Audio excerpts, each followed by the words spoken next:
بسم الله الرحمن الرحیم. السلام علیکم و رحمة الله و برکاته. بینەران و بیسەران و خۆشەویستانی کەناڵی ئاسمانی پەیام و بەرنامەی دوانگەی خەڵک، سەلام و ڕەحمەتی خواتان لێبێ. ئەم کاتە و هەموو کاتێکتان باش. خۆشحاڵم لە ئەڵقەیەکی نوێی بەرنامەی دوانگەی خەڵک بە خزمەتی ئەوەی ئەزیز و خۆشەویست شا دەبمەوە. ئازیزان و خۆشەویستان، لە چەند ڕۆژی ڕابردوو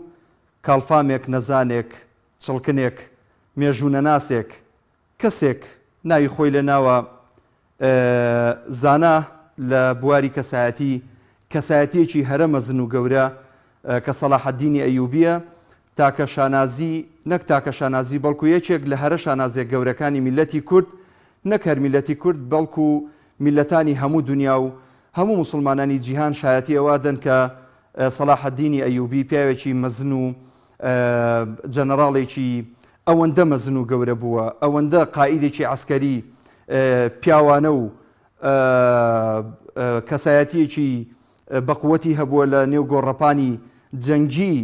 موسڵمانانە. هیچ کەسێک نەیتوانیوە زەفەری پێ ببە و هیچ کەسێک نەیتوانیوە بەکەمی بزانێ، هیچ کەسێکیش نەیتوانیوە تەنانەت بەکەم سەیدی بکە. بەداخەوە مەخابن لە هەرێمی کوردستان دووبارە ئەڵێم لەلایەن دەسەڵاتدارانی عەلمانیەتەوە ڕێگە خۆش ئەکرێ بۆ ئەوەی سوکایەتی بە ئاینی پیرۆزی ئیسلام و حەدیان نەبێ پێغەمبەر درودی خوای لەسەر بێ صلی الله عليه وسلم و ئەم کەسایەتی ئیسلامیانە بکرێت بەبێ ئەوەی هیچ لێپرسینەوەیەک، هیچ محاسبەکردنێک لەلایەن وەزارەتی بەناو ئەوقاف کە لە هەرێمی کوردستان هەیە ڕوبەڕووی ئەم کەسانە ببنەوە بڵێن ستۆپ، لە حەدی خۆتان بوەستن، ڕاوەستن، جارێکی تر تەشیر و سوکایەتی بە کەسایەتی ئیسلامیەکان، کەسایەتی ناودارەکان، کەسایەتی مەزنەکان مەکەن. چونکە دوجار ئەگەر ئێمەی موسڵمان و ئێمەی ئیسلامی و ئەو خەڵکەی کە خۆی بە موسڵمانە زانێ سوکایەتی بە کەسایەتیکی ئەوان بکە یاخود بە قائیدێک بکە لە قیادەکان، ئەبینین ڕاپێکی دادگا ئەکرێ و قۆڵبەست دەکرێ و 1001 محاسبەی لەسەر ئەکرێ و ڕەنگە جاری وا هەیە غەرامەش بکرێ. بەڵام لێرە لە هەرێمی کوردستان بە حکمی ئەوەی دەسەڵاتەکە دەسەڵاتێکی عەلمانیە و بەشێک لەو دەسەڵاتە ئەم قائیدە عەسکەریە یاخود ئەم ئیسلام و دین و دینداریەی خۆش ناوێ، دوجار هەر ئەمە نەتیجەیە بێ خۆ قابیلە چاوەڕێ ناکەین. بۆ نمونە تۆڵەی سەلاحەددینی ئەیوبی ئەمان بۆمان بکەنەوە. بۆیە ئێمە بەرنامەیەک تەرخانەکەین و لە خزمەتی ئەوەی عەزیز و خۆشەویستە بین، هەرچەنە شایانی باز نییە ئێمە باسی کەسێکی لەو جۆرە بکەین. بە حەقیقەت من هەر پێشم قبوڵ نییە و پێشم خۆش نییە هەر ناوی بێنم و هیچ معنایەکی نییە، ینی بەقەدەر نوچی ئەو قەڵەمەش هیچ نییە، ینی هیچی وجودی نییە، بوونی نییە، ئەسڵەن خۆی شتێک نییە، شتێکی پوچە هەرگوناحە ناوی بێنی. بەڵام کەسایەتی سەلاحەددینی ئەیوبی، شەخسیەتی ئەو پیاوە بەڕێزە، ئەو پیاوە مەزنە ئەوەندە گەورەیە چەندین بەرنامەی لەسەر بکەین کۆتایی نایات و ناتوانین بەڕاستی لایەنێکی کەمیش لە ژیانی باز بکەین لەبەرەوەی ئەوەندە فراوانە. پیاوێک بووە عەرەب ناوی لێ ناوە الناصر سەلاحەددین الئەیوبی، واتە سەرخەر سەلاحەددینی ئەیوبی. ئەو عەرەب و میلەتانی دنیای سەرخستووە لە ئاسیا و ئەفریقیا و هەموو وڵاتانی دنیا شەڕی کردووە بۆ ئیسلام بە ناوی کردەوە. چۆن ڕێگە بە خۆمان بدەین پیاوێکی لەو مستەوایە بەکەم سیر بکەین؟ بە حەقیقەت شتێکی تر هەیە کە زۆرێک لەو بەڕێزانەی کە کۆمنتیان نووسیوە و بەشداریان کردووە لە تەوەری ئەڵقەی ئەم جارەی بەرنامەی دوانگەی خەڵک، باسییان لەوە کردووە کاتێ سەفەریان کردووە بۆ وڵاتانی ئەردەن و سووریا و لوبنان و ئەم وڵاتە عەرەبیانە، تەنانەت میسر، لەوێ کە باسی سەلاحەددینی ئەیوبی کراوە یاخود پرسیار کراوە کە تۆ من لەگەڵ خۆما ئەو شتە ڕووی داوە، تۆ چێی؟ وتۆ من فڵانم، فڵان لەکوێیە؟ وڵاتت کوێیە؟ کورد یعنی چی؟ وتومان ئێمە لە کوردستانین، ئێمە کوردین، موسڵمانین، 95 کورد موسڵمانە. وتیانە ئێوە نەوەی سەلاحەددینی ئەیوبین، واتە ئەوان شانازی بە سەلاحەددینەوە ئەکەن، ئێمەی کورد چۆن شانازی پێوە نەکەین؟ کە لە ساڵی 1138 کۆچی لە شاری سەلاحەددین لەدایک بووە و ساڵی 1193 کۆچی لە سووریا لە شام وەفاتی کردووە. بۆیە قسەی زیاتر لەسەر ئەم تەوەراکەین و ئێوە توانن کەسایەتی سەلاحەددینی ئەیوبی لێرە بەرز بنرخێنن و باسی لێوە بکەن. هەرچەند ئەم سەکۆیە ئازادە بەبێتە شیر و ناوزڕاندن باسی هیچ کەسێک مەکەن، پێویست ناکە باسی ئەو خەڵکەش بکەن کە قسەیان لەسەر سەلاحەدین ئەیوبی کردووە. سەلاحەدین ئەیوبی زۆر لەوە گەورەترە، مناڵ و تاواڵ و خەڵکی دەمڕوت و نەزان و ئەوانەی کە بۆ وەرگرتنی مافی پەنابەرێتی ئیسلامەشێنن و ئەچن قسە بە کەسایەتی ئیسلامەکانەکەن، ئەسڵەن باسی ئەو خەڵکەمەکەن، چونکە پێویست ناکە خۆشتان مێنە مستەوای ئەو خەڵکە، چونکە ئەو خەڵکە بەڕاستی هیچ مستەوایەک و بوونیەکیان نییە هەتا ئێمە باسییان لێوە بکەین. ئێمە قسەکەمان لەسەر ئەوەیە سەلاحەدین ئەیوبی چێیە، بۆ تۆ چی ئەگەیەنێ، چۆن وەکو کوردێک شانازی بە سەلاحەدینی ئەیوبیەوە ئەەکەی. سەلاحەدینی ئەیوبی ڕزگارکەری قودس بووە لەدەست جوولەکە، لەدەست سەلیبیەکان. سەلاحەدینی ئەیوبی پیاوێکی ئازا و چاونەترس و ڕۆڵێکی زۆر ئەرێنی بینیوە لە ئازادکردنی تەواوی ئەو ناوچە شوێنانەی کە بەدەست سەلیبیەکان داگیر کراوە. خۆزگا ئێستا سەلاحەدین ئەیوبیەکی تریمان هەبوایە، خۆزگا ئێستا چوار پیاوی وەکو سەلاحەدینمان هەبوایە بیتوانایە ئەو مافانەی کە لە ئیسلام لەلایەن ئەلمانیەتەوە لەلایەن کوفرەوە زەوت کراوە بگەڕایەتەوە بۆمان. اینجا لە ڕێگەی ئەو ژمارانەی کە لەسەر شاشەی کەناڵی پەیام هەیە ئەتوانن بەشداری بکەن بە حکمی ئەوەی کۆمنتەکان زۆرن ئەبێ بمان بورن. من ناتوانم کۆمنتەکان بخوێنمەوە چونکە کاتێکی زۆری بەرنامەکە ئەبە، تەنها لە ڕێگەی پەیوەندیکردنەوە تکاتان لێکم و لە تۆڕی کۆمەڵایەتی فەیسبووکیش کۆمنتی خۆتان بنووسن ئەوەی بتوانم لێرای خوێنمەوە لە خزمەتان نابم. کاک عومەر وەرەگرم لە چەمچەماڵەوە. السلام عليكم كاك. عليك السلام ورحمة الله كاك عومەر گیان. باشی برام. تۆ چۆنی ئەزیزەکەم؟ چاوت ماچەکەم، دەستخۆشی لێکم یاخوا سەرکەوتووی کاک محموود جان. سپاس دەکەم کاک عومەر گیان، موفق بی ئینشاءالله. چاوت ماچەکەم بەڕاستی بەتایبەت بۆ ئەم بەرنامەیە زۆر دەستخۆشی لێکم لە کاتی خۆی لە جێ خۆیان بوو. مەمنونی جەنابتم، سپاس دەکەم. چکەی وەکو موسڵمانێک بەڕاستی نیگەرانین، دڵگیرانین بەڕاستی بۆ بەڕاستی حەز ناکەم ناوی کەس بێنین شکایەتی بە کەسکەین ئێمە وەکو موسڵمان، بەڵام بەڕاستی لامان ناخۆش بڕاو کە حەز ناکەم ناوی ئەو کەسە بێنم. لە پێویست ناکە خۆی هەر هیچ نییە تا ناوی هەر گوناحە، یعنی گوناحە ناوی بێنم. بەڕاستی بە گوناح ێزانم، ینی بەڕاستی ناوی بێنم. دەستخۆشی لە بەرنامەکەی ئێواکەم ئێمە وەکو موسڵمانێ بەڕاستی ئەرچی سەرشانمانە نیگەرانین دڵگرانین بۆ وتانی ئەو ناکەسایەتیە باڕوا بڵێم وتێتی زۆر دڵگرانین کردی. بەڕاستی بۆی حەزم کرد بەشداری کەم کاک محموود جان وەکو موسڵمانێک زۆر خەمبارم بڕاوکە دوێنێک لە یەکێک لە کەناڵەکانی بەرنامەیەکی هەبوو، بەڵام بەداخەوە مامۆستایەکی ئاینیان بان کرد و مامۆستاکە بەڕاستی لە مستەوای ئەوەیان نەبوو، یعنی هیچ جان هەتا دیفاعیش ئەو پیاوە بەڕێزە نەکرد ئەو پێشەوای ئێمە، یعنی بەڕاستی هەر نەیکردە ئەو چاوپێکەوتنیان ئەو نەدیفاعی لێکردنە چاوپێکەوتنەکە جواب بوو. بۆی حەزم بەڕاستی دەستخۆشیتان لێکم ئێوە تەوەری زیاتریشی لێسەرکەن. سپاس دەکەم، خۆشحاڵە بین. بەتاکید ئینشاءالله بۆ ئەمڕۆی مسلمانان بەڕاستی ئێستا ئەمە بەدەبی خۆت سڵاحەدینێکمان پێویستە. بەڵێ مسلمانان لەم ڕۆژگارەیە و لە ئێستا حالیان ئێستا مسلمانان پێویستی بە سڵاحەدینێکیە، بەڵام چی بکەین شک نابین. بەڕاستی لە ئێستاە جێ خۆیەتی بەڕاستی ئێستا پێویستمانەیە بە دەست و چاوت خۆش بێ ئەزیزی ئێمەی کاک عومەر گیان، سپاس بۆ پەیوەندیەکەت. بەتاکید گیانەکەم، سپاس بۆ پەیوەندەکەت، خوا ئاگادارت بێت. چمەلای کاک نیاز لە باڵەکیان. السلام عليكم مامۆستای بەڕێز. عليك السلام ورحمة الله کاک نیاز جان. مامۆستا دەستەکانت خۆش بێ بۆ بەرنامەکەت، هەرچەندە ئەم بەناو لوقمانە و خۆشکە هەر ناوی لوقمان نەبوایە و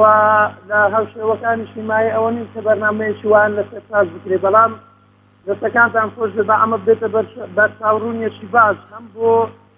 کوردستانیانی خۆشەویست و هەم بۆ مسلمانانی هەموو جیهانیش دووبارە دەستی دڵسۆزی و ماندووبوونتان ئەگوشین و هیوای سەرکەوتنتان بۆ خوازیین. بەڕای من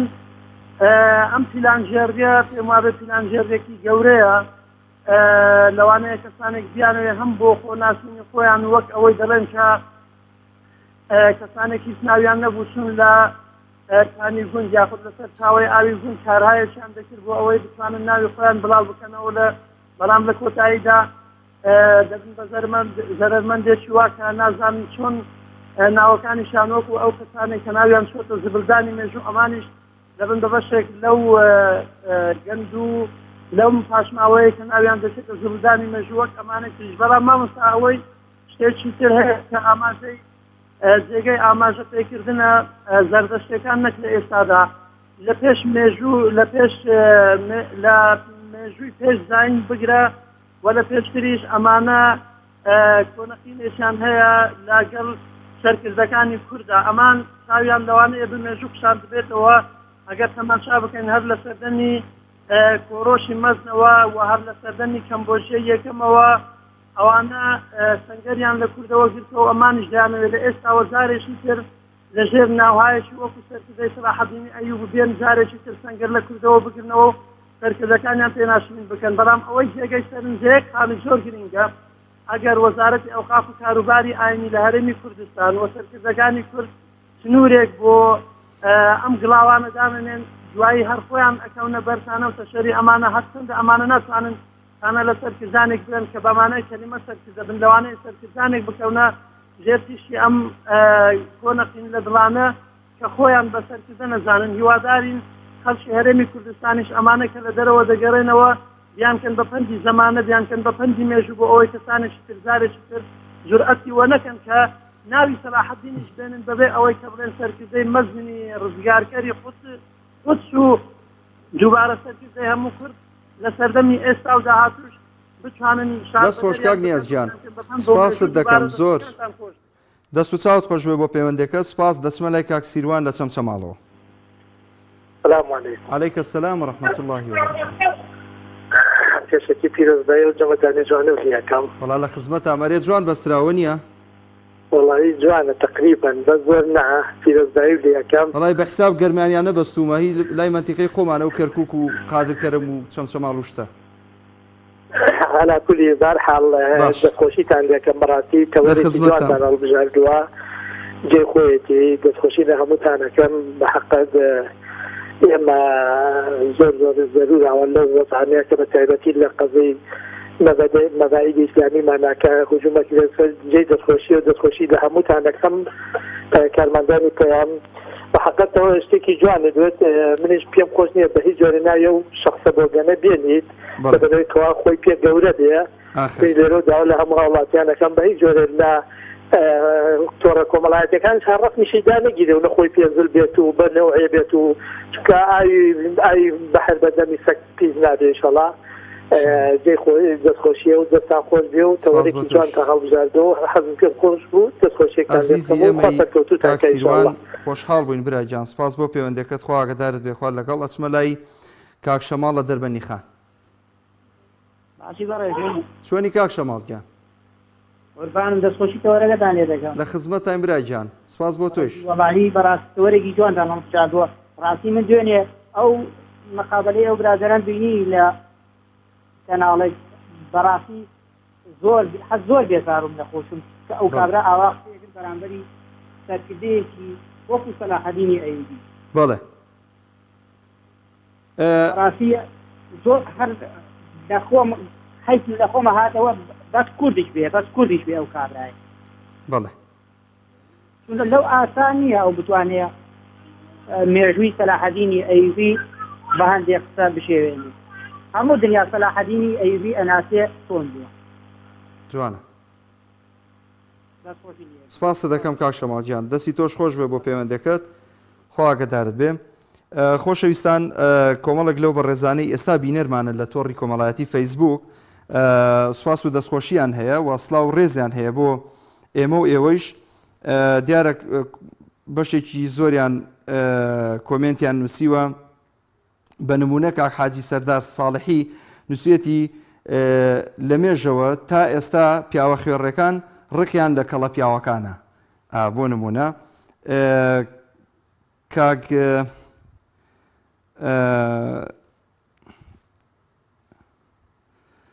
فەیسەڵ سوورچی نووسێتی سڵاو لە سەرکردەی موسڵمانان با پیرە گەورەمان سەلاحەدین ئەیوبی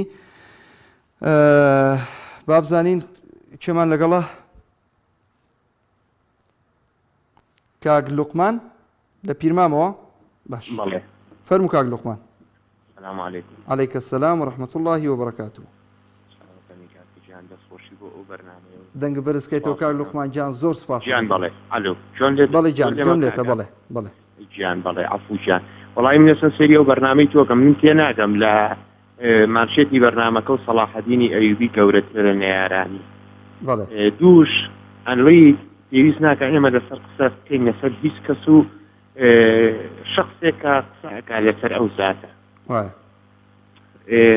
بەڕەئی خۆم چ منیش و چ تۆی پێشکەشکاری بەڕێز ناتوانین بە قەدەرایی وەزن و قورسایی خۆی لە بەڕێز سەلاحەدینی ئەیوبی تێ بگەین پێشنی ئەبوایە بەڕەئی من بەڕێزێ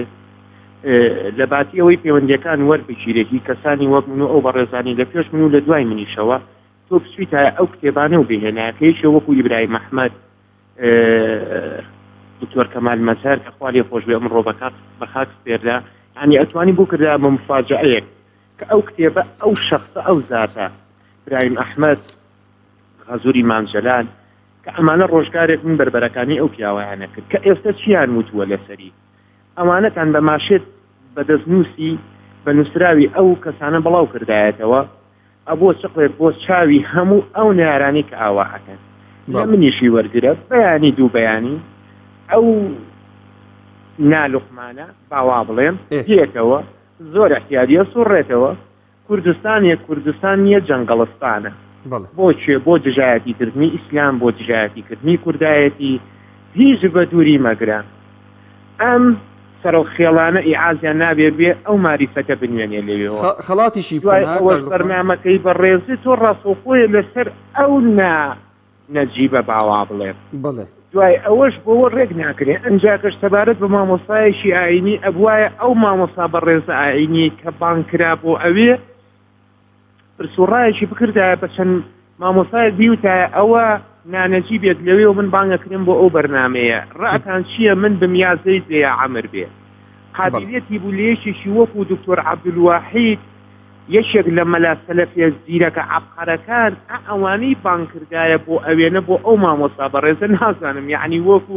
ناوبژیکەرێک دانیشت بوو وەکو پێشکەشکارەکە هیچم نەبینی وەلەو ئەو پیاوە پێویستی بەوە نییە کەسمەت ئەو سەناکە وەل لە وەزن و قورسایی و گەورەیەتیشی کەم نابێتەوە حتا ئەو کەسەی زاتێک زەڕە ئیمانی هەبێ و کوردایەتی لە گیانیا بێ شانازی ئەکا بە ئەو پیاوەوە وەکو ئەوەشی کە بەڕێزت و ئەو قسانە ئەەکەی لەسەری وا ئەڵێن و وا ئەڵێن بەوە نابێت گەورەکردنەوەی ئەو نانەجی بێ ئەوە لە منی وەرگرە بانی دووبانی هەیە سوڕێتەوە بەنا هەولێرە تەراییشە بۆ لێە بە سلێمانیشە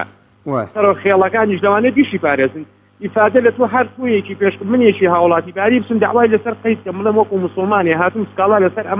ئەم دەعبایە قەی دەکەم لێشم وەرەگرۆڵێ بڕۆزە خوا حافیزێ بێت تا ڕۆژی مەحکەمە لەبەرەوە من بەڕێی من پێویست ناکات لەسەر ئەو کەسانەوە کەن بێنی ناوخۆی یەکتری کۆکەنەوە کاکە من چەند جار بچارێکی دیش پەیوەندیم پێوە کە بەڕاستی حیفە مامۆستا عەلی باپی پیانە و پیاوی مرد یەکورە پیاوی مرد کاکە وەڵی منیش ئەڵێم پیاوی مەردە بەڵام وەڵی احترافێکم تا ڕاتەیەک لە 100 پێینەماوە ئێستا لە 150 بۆ چونکە ڕۆژگارێک ئەم ڕۆژگاری من و تۆ کە چەکدانرا ئەو دروشمێکی هەبووی ئێمە چەکمان داناوە بەس غیرەتمان دانەناوە وەڵی من ئەڵێم لە 100 غیرەتەکەی دانەناوە لە 150 داناوە بەحقەت ئەمڕۆ هەموو شتێ بە چەکەکرێ ئەو عەلی باپیری ئێستا ئەو کەناڵی ئێوە ئێستا ئەگەر ئەو حێزە چەکداری 94 و 98 بمایە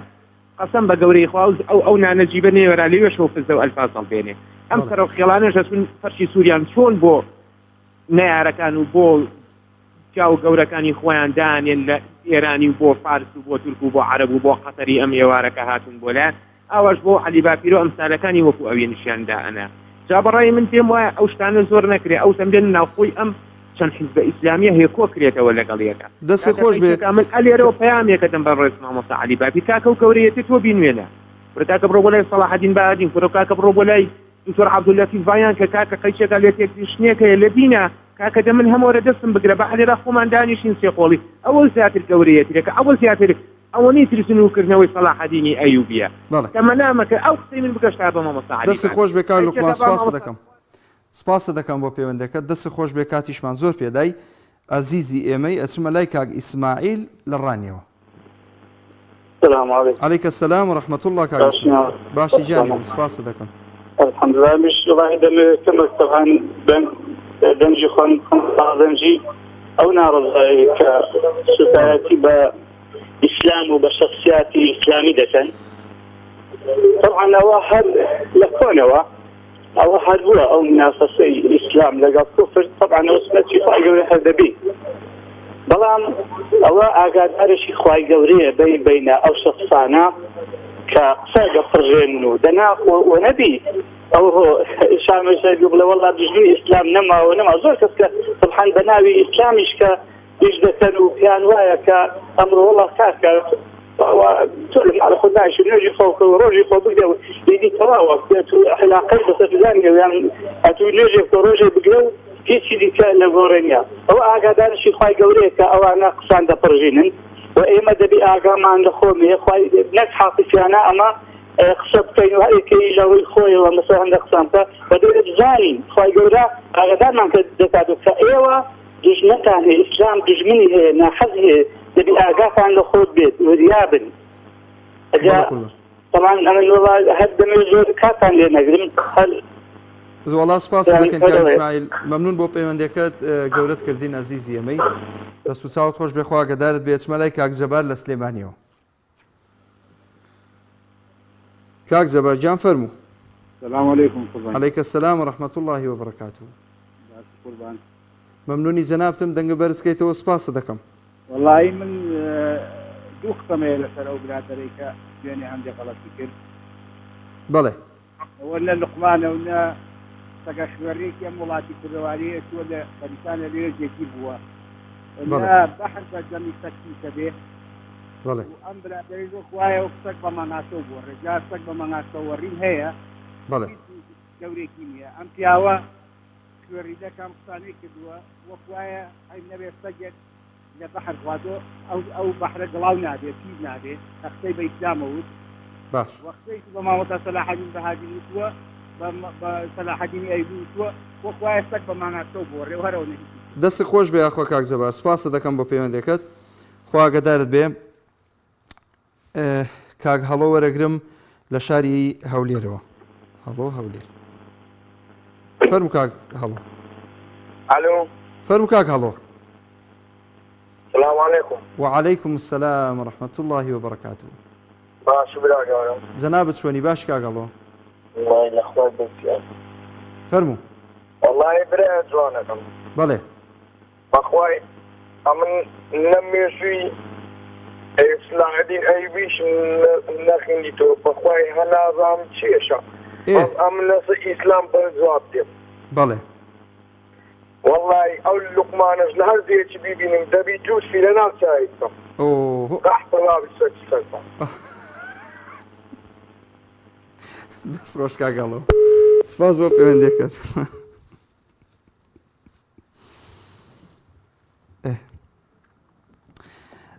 کاک هێمن بابانی لە چاکسازی گەورانی سلێمانی وەرەگرم کاک هێمن هەموو کاتت باش کاک هێمن گیان زۆر سپاس سەرەتا بە ناوی خوای بەخشندە و میهرەبان سڵاو لە تۆ و سڵاو لە بینەرانی کەڵامەکەدا ئەزیزی ئێمەی خۆشحاڵ بووین بە گوێبیستنی دەنگت هەردوو چاوەکەم سپاس دەکەم بەڕاستیان من نازانم چی قسەی کردووە و چی وتراوە و چی نەوتراوە بەس ئەوە نازانم خەڵکێکی زۆر سکاڵای هەیە سەبارەت بە ئەو وتانی دەربارەی سەلاحەدین ئەیوبی کراوە بەڵێ بە بڕوای من هەچ کەسێ بێت هەچ کەسێ بێت تەنانەت ئەگەر کەسێکی لە یەک و لە دوی خۆشم بێت هەچ قسەیەکی کرد بێت من پێم وابێ لە ڕووی نەزانی لە ڕووی نەفامی و لە ڕووی نەشارەزایی مێژووی کورد و لە مێژووی ئیسلام و هەر بگرە لەوانەیە ئاسی سەقافەتیشی بلا ئاسیی بەرزانە بوو بێت جا لەبەرەوە من بە کەسێکی بێگوناح هەژماریەکەم لەلای خۆم بەڵام پێویستە بەر لەوەی کە ئێمە قسە لەسەر سەلاحەدین ئەیوبی بکەین بگەڕێنەوە بۆ چەند سەدەیەک پێشەوە کاتێک کە لە سەدەی یەکەمی ئیسلامیە کە ئەو هێزەی کە خۆی ئامادە کردبوو بێ هێرش کاتە سەر سوپای ئێران سەر ئێرانیەکان بۆچی ئەو هێزەی ئێران وەکو پێویست دیفاعی لە خۆی دەکرد ئەمە پرسیارێکە دوای دێنێتە مەسەلەی سەلاحەدین ئەیوبی چکە من پێم وابێ ئاستی ڕۆشنبیری لەویا دەرەکەوێت کاتێک کەسەکە معلوماتێکی تەواوی لەبەردەستا بێت نەک بۆ مەڵێ بابەتی بڕووکوش بێنە لە جیهانی خۆی هەڵی ڕژێتە سەر مێزێک و توێ بینەرانی پێکلۆکە بەڵێ ئەم هێزەی ئێران بۆچی دیفاعی لە خۆی نەکردو کاتی خۆی کە شەڕی کردو لە بەرامبەر ئیسلامیەکانە ئەو هێزەی کە لە پێش ئەوەی کە بێت پێشەوەی هێرش کاتە سەر ئێران پەیامێکی هەبوو پەیامەکەی چی بوو ئەیوت من دێم ئێوە لە چەوسانەوە ڕزگار ئەەکەم نێوت من دێم ئێوە ئەچەوسێنمەوە ئەمە پەیامی ئیسلام بۆ کاتێک کە هاتوتە ئەم ناوچەیە جوانە ئەمە نقطەیەکی خاڵێکی زۆر گەورەیە لەو سەردەمە ئێمە کە چەساوی ژێر دەستی فارسەکان بووین کە هیچ کەسێکمان نەبووە کە دیفاعمان لێ بکە ئەمە هاوکاریشی زۆر گەورە بوو بۆ کورد کە ئێمە پێشەوەی هێزێک بێتە سەر ئەم ناوچەیە پێشەوەی کە دیانەتی ئیسلام لەم ناوچەی هەر بڵاو بێتەوە پەیامەکەی گەیشتۆتە ئێرە دوای ئەوەی کە سەلاح الدین ئەیوبی هاتوتە سەر ئەم ڕێبازە هۆکارێکە بووە لەسەر لەگەڵ ئەم ڕێبازە ڕێکوت و قبوڵی بۆ بە گەورەتری زانیەوە لە مەسەلەی کورد چونکە تۆ بینە بەرچاوی خۆت لە هەموو عالەمە دیانەتەکان میلەتەکان سوودیان لە دیانەتەکانیان وەرگرتووە بۆ بەهێزکردنی وڵاتەکان و بۆ بوون بە دەوڵەتیان بەڵام بەداخەوە ئێمە لە ڕێگەی دیانەت و ئاین و ئیمانەکەمانەوە هەر ئیمانەکەمان بەکارێنن بۆ لێدانمە جا لەبەرەوە من پێم وابێت ئەو کەسەی کە هەج شتێکی وت بێ هەج وتێ هەج وتارەکەی هەرچێک بێ بەڕاستی من نەمبینیەوە نازانم چێ و هیچیش ناکەم من کەسێک بناسم کە هیچ شارەزایەکی لە بوارەکانی و قسەی لەسەرەکان جا لەبەرەوە من لەلایەن خۆم لێ هەبوورم و بەس ئەگەر پێویستی بە معلومات و زانیاری هەبێت پێم وابێت کتێبخانەکانی کوردستان ئەمڕۆ ماشەڵڵای خوا لێبێت پڕپڕن لە کتێبی هەمە جۆرتی ئینسان دەتوانێت ئاسی معریفەی خۆی بەرز کاتەوە لە بەیەوەی کە لە ژیبانی خۆی وەکو نوقڵ قسە دەربێنێت لێرە سپاسی تۆکەم و دەستخۆشی لێکم ئومێدوارم ئەو بەڕێزەش هەست کەسێکە ئەگەر کەسوکار و کەسوکاری پلەیەک و لە دوی خۆشمێت ئومێدوارم ئاسی ڕۆشنبیری بەرز کاتەوە تۆزێ بڕوا بشوێنێتەوە بۆ ئەوەی کە ئەمەم شێوەیە ملەتێک هەراسان هیچ نییە کاگێ من هیچ نییە هەربوونی هەر ینی هەر شتێک نییە ینی بەڕاستیەر هەر گونا هەر باسیشیکەی بەخوا بەڕاستی دەستی خۆش بێ ئاخوا سپاس بۆ پەیوەندەکە دەچمە لای کاک محەممەد لە شاری سلێمانیەوە کاک محەممەد جان السلام عليكم. عليك السلام ورحمة الله وبركاته. صلاة ورحمة وبركاته خوي قولي لسلحم ومسلمانان دين. صلاة إخوة لجنابة بي زور ممنون سپاس دەکەم. رحمتان لێبێ والله باسی ئەم پیاوە مەکەن برام پیاوەتان گەورە کرد بەخوا رحمتان لێبێ برا رحمەتی خواتان لێبێ برا والله باسی مەکەن برا والله ئایکوشی بەڵێ والله دەوڵەتان خوانەوتان کرد والله ئیقامەی تەلەڤیزیۆن هێنێ والله پارە هێنێ والله دەعمێکە والله هەموو شەی کردن واجی دێنن بەخوا واسی هیچ نییە بەڵێ کەی لەو مستەوایە تۆی تەلەڤیزیۆنێک و مەسووق و هەڵاڵا باسی ئەم پیاوە دەکەن باش بابا ئەو پیاوە ڕزا و ڕەحمەتی خوا لەو پیاوە بێ ئەو پیاوە خەباتی خۆی کرۆ چۆتە خزمەتی خۆی گەورە بە بێ خۆی گەیشتووە تەنها کەسی وەکو ئەو بان دەریایە حەق بۆ خۆی با لە باڵی خۆی بەڵێ رحمتان لێبێ وڵاتی کوژێنەوە تۆ ئێستا ئەڕۆم زۆرم نەماوە هەمووی دەدەقەیەکم ماوە ئەڕۆم باشە کاک محەممەد جان کاکە جان سلام علیکم عليك السلام دەدەقەیتر ئەڕۆم لە خزمەتان نای کوژێنەوە کەی ئینسان باش دەدەقەیتر خوا لەگەڵ بێ حافیز بێ خوا لەگەڵ بێ ئاخۆ چێ مام جەوهەر لە کۆیە کاکە چۆنی مام جەوهەر خدای گەورە قورئانی پیرۆز پێغەمبەری ئاخر زەمانی بە هیچ کەسێک لەک نابی بەڵێ ئەوەی کە دۆراوە بەڵێ وەختی خۆش کورد زەردەستی بوو ئەمە مێژووی کوردم لە کنیا بەڵام مێژووی کورد لە پێش مێژووی هەموو دنیادا گەورەترە بەڵام ئەمە پرسیارێک لە خەڵکی کوردستانی مسلمان دەکەم بەڵێ پرسیارێک لەو هەمە سەرکردە دزەکانی کوردستان دەکەم کە 6 ساڵە لە عەزابین 100 ساڵە لە عەزابین 200 ساڵە لە عەزابین ئێستا کە حکوومەتێکمان پێکیناوە کێ دژی میلەتە نە خودا نە پێغەمبەر نە قورئانی پیرۆز کابی با ئەمە ڕەخنە لەو شەخسەی نەگرین بیرۆکەکی هەیە ئەو بە هیچ شتێک نییە ئەوە هەر شەبری پاسداریش هەیە بەڵام ئەمل بە بنەماڵەی تاڵەبانی و بارزانی و یەکێتی پارتی دەرێم سەرمە 6 ساڵە لە تەمەنی گۆر لە سۆرس داینە ئێستا میلەت بەرەو برسێتی و نەهامەتی دەبن ئەوە شەرمە ئەوە بۆ ئەو میلەتەی شەرمە کە هەموو شتێکی قبوڵە کۆیلایەتی برسێتی دەربەدەری نەهامەتی کوشتن و بڕین و دەربەدەری بۆ ئەو میلەتە خۆی مات کردیا با ئەمە واتەوەی بینین با ئێستا داوای مافی خۆمان بکەین ئێمە دزی شیعە نین دزی سنەی عەرەبی زیل هەمومان یەک نیشتامین بەڵام ئەو بەرپرسانە و سەرکردەکانی ئێمە سوێندیان خوان بە قوڵا خیانەت دەکەین بەڵام خیانەتیان کرد یەک پولی گچکەیان دروست کرد لەسەر خەریتەی کوردستان و ڕستی باپیان لێدا پارتی وەکو منداڵێکی ساوا دەپاڕاوە لە بەردەمی تورکیە بەڵێ با ئەوەی چارەسەر بکەین باشترا ئەمن داوا لە پەرلەمانی کوردستان دەکەم عیبە ئەگەر پەرلەمان هەیە با پەرلەمان بی ئەگەر حکوومەت هەیە با حکوومەت بی ئەگەر سەرۆکایەتی هەرێم هەیە بە ئەگەر ملت هەیە با ملت بی بەسە ئێمە با شەو و ڕۆژ ئەو خەمەی نەهاوینەوە ناو دەرونی خۆمان کارەساتە بەسەر ئەو ملەتەی داهاتیە ئەوانە درۆ دەکەن لەگەڵ ملت دوو بنە ماڵە لە 30 ساڵە کورپەرێ هەڵدێر دەبن بە گۆڕانیشتەوە و کۆمەڵ و یەکگرت و هەموو ئەحزابە سیاسیەکان بەرپرسیارن کابی با ئەمە ئێستا چارەسەری کێشی خۆمان بکەین ئێمە حکوومەتین ئێمە هەرێمین ئێمە فیدراالین ئێمە مسلمانین ئێمە ویژدانین با بگەڕێنەوە چەند ئەستی نەسەبەی ئێستاکە کە 5 ملیۆن کورد پێویستی بە ژیان هەیە پێویستی بە خۆشی کامەران هەیە پێویستی بە ئاوادارکردنەوە خزمەتگوزاری هەیە پێویستی بە ڕۆشنبیری هەیە پێویستی بە بژێوی ژیان هەیە ئەو خوددا مەزنەی کە ئەو هەمە سەرۆکسامانەی دایکە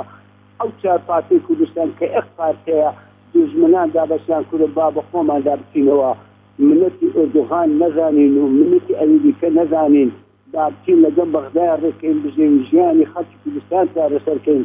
دوو سەرۆک کۆمار هەیە ڕێزم هەیە بۆ سەرۆک بۆ مامدەلالی خوا عیفو کە ئەگەر سواڵەتی کردی بەڵام ئەویشی نەکرد ئەوانە هەموویان بەرپرسیاری نوێژی کوردن سپاس مام زەوهەر گیان بەرامبەر دینی ئیسلام بەرامبەر پرسیارم بەرامبەر خوددا و پێغەمبەر بەرپرسیارم بەرام شەهید و ئەنفال و کیمیاباران دەست خۆش پرسیارم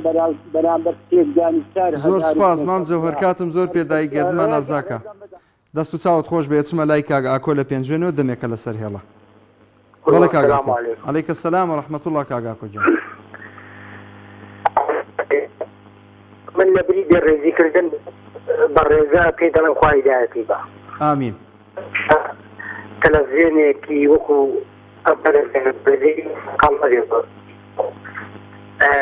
سەوتەکە و قەتعێکە کاگ ئاکۆ یەک تۆز شوێنەکەت بگۆڕە یەک تۆز شوێنەکەت بگۆڕە لە ژوورێکی وەرە ژوورێکی تر ئەمجا دوعایەکی زۆر جوانت کردو بۆ پیاوە ئیشەڵا گەر ئومێدی هیدایەتی هەیە خوا هیدایەتی بدا ئەگەر ناخوا لە ناوی ببا ئێمەژان ئومێدی هیدایەت بۆ ئەو بەڕێزای خوازین بۆ ناکاتشی باش ڕزیانی بزڕێنین بەڕێی من کۆمەڵێک پۆڕی شارەزا لە بواری ژوا وەکو دکتۆر شەبابی وەکو وەکاری وەکو بەڕێز هەزارامان هەیە لەو بەڕێزانە لەگەڵاکەن تێ بگەن بڵێن ئەمە ئەمە دین ئیسلام ئەمە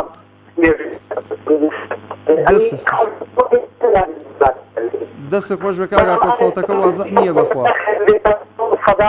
کاکە سپاسیەکەین بادەشی لێ نەڕوە سەوتەکەی وازەح نەبوو دەست خۆشی لێ یەکەم سپاسیەکەم مامۆستا مەزهەر لە هەولێرە وەرەگرم مامۆستا مەزهەر سڵاوی خوا لە کاکە مەحموود سڵاوی خوا لە بەرنامەکە سڵاوی خوا لە جەنابەت مامۆستا مەزهەر خوراسانی بەڵێ گیان مامۆستا ئەک خوایە بەخێر بێ زۆر زۆر خۆشحاڵم زۆر سپاس بۆ پەیوەندێکەشت مامۆستا مەزهەر گیان فەرموو موفقة إن شاء الله وسربر بني أخوة طبيعي أوي أبو زرير كردستانا بنابي يعني وقبلي دستي زوزو خراف هي بولا كدا كردني آيني برزي بيروزي إسلام بولي دان لشناسي نتوكمان لآين لدين لكساية كالمان كم سيرة يعني ليرو لوي مسلمانان كم ترخمبن لآسي دفاعكردن لدين لعقيدة لكسايتكالمان ئێمە زۆر جار کەوتینەتە هەڵەیەکی زۆر زۆر گەورەوە ڕێگەمان داوە بە خەڵکی بێدین خەڵکی کافر خەڵکی مولحید کە دەیان و سەدان سایت و کەناڵی فەزایی و شتیان لە بەردەستایە و دەعم ئەکرێن لە دەرەوە و لە ناوەوەی کوردستان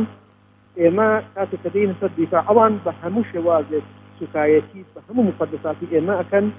هەر لە خودا و پێغەمبەر و قورئان و تەوابی ئەو کەسایەتیانەی کەوا ڕەمزن لە لای ئێمە جوانە هەڵەیەکی زۆر زۆر گەورەیە کە ئێمە بڵێین وەڵا خوا و قورئان و پێغەمبەر ئەمە هێڵی سوورە و ئەوەکەی تری مەسموح هەر کەسێ ڕەخنە بگرێ یا شتێک لەو بابەتانە ئەمە خۆی ڕێگا خۆشکردنە بۆ خەڵکی کافر و مولحید و بێباوەڕ بۆ ئەوەی کە هەل لەبێەوە پەلاماری هەموو شتێکمان بدە بەعکسەوە مسلمانێک کاکە مسلمانێک لە هەر کوێکی ئەم وڵاتە هەبێ ئەبێ ئینسانی مسلمان یعنی بە ڕەمزی خۆی بزانێ مادەم لە پێناوی دین و خزمەتی دین و خزمەتکاری ئیسلام و ئەو بابەتانە بووە کاتێک کە تەریخی کەسایەتێک ناشیدی نەکرێ کاتێک کە لە مسلمانێکە درێ ئەمە لەوێەوە بۆی ئەڕوا لەوێەوە بۆی ئەڕوا بۆ ئەوەی سەرنجام دوایی کە کەس نەبوو دیفاع لەمە بکە وردە وردە ئیتر سەرەکەوێ ئەتوانێ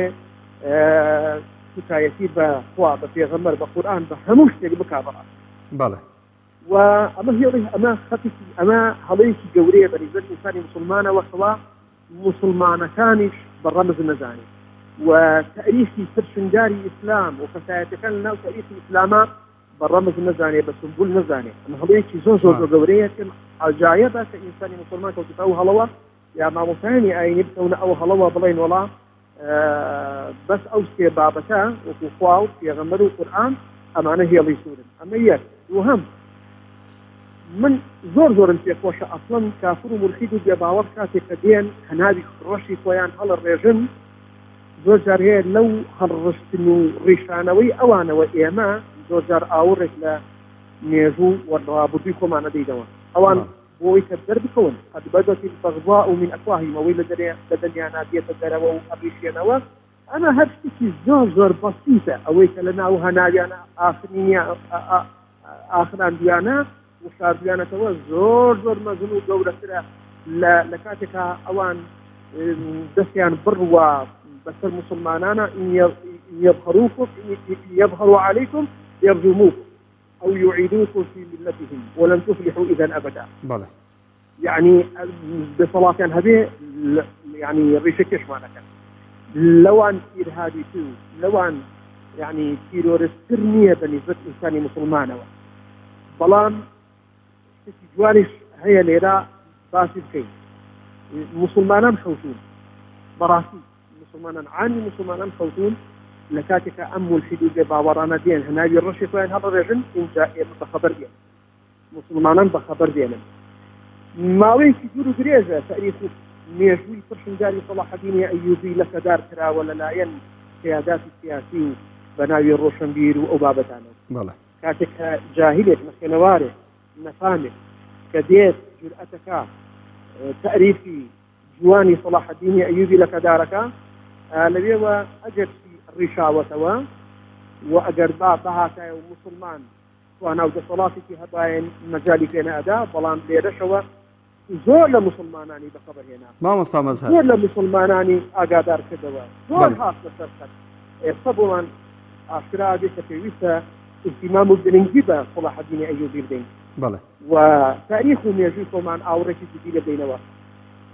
شتێکت هەبوو پێشەوەی قسەکەت بکەی من إضافية يك إضافية بشوكم هي بكورتي ممنونة بمكاتي بانجي عشاء بويا لخدمتها ما وصاياني آيني كم باشا لبواري اختصاصي كوانا براسي مشاركين أو بابتان أبتن بالتأكيد يعني ناكري بسرو ميزانية كوا بشي لبدني تفكي دي أدبا دابني شوان كاتك الرئيسي أدفر المنديل دابني بالرئيس الميدان بو يا وقت كم جاكبين اللي بسكة ميدان بو وأويك يعني أدب لبدني فرقاتا دابني دستوش نوان بأدب سپاس دەکەم مامۆستا مەزهەر من بحكمي وەی کاتم محدودة من زۆر خۆشحاڵ بووم بە پەیوەندی بە ڕێزت ختامه میسک بووە الحەمدوللیلا و سپاس دەکەم دەستخۆشیێکی زۆرم بۆ جەنابەت هەیە لێرەوە هەتا شاری هەولێر موفق بێ عاقبەت خێری مامۆستا گیان خوا ئاگادارت بێ بینەرانی بەڕێز و خۆشەویست کاتم نەما سپاس کە بینەر و بیسەرمان بوون سپاس بۆ تەواوی ئەو پەیوەندی و کۆمنتانەی کە بۆ بەرنامە جوانەکەی دوانگەی خەڵگاتووە تا ئەڵقەیەکی تری ئەم بەرنامەیە بەخوای گەورە مێرەبانتان ئەسپێرم. ئەسەلامو عەلەیکوم وەڕەحمەتوڵڵاهی وبەرەکاتوه.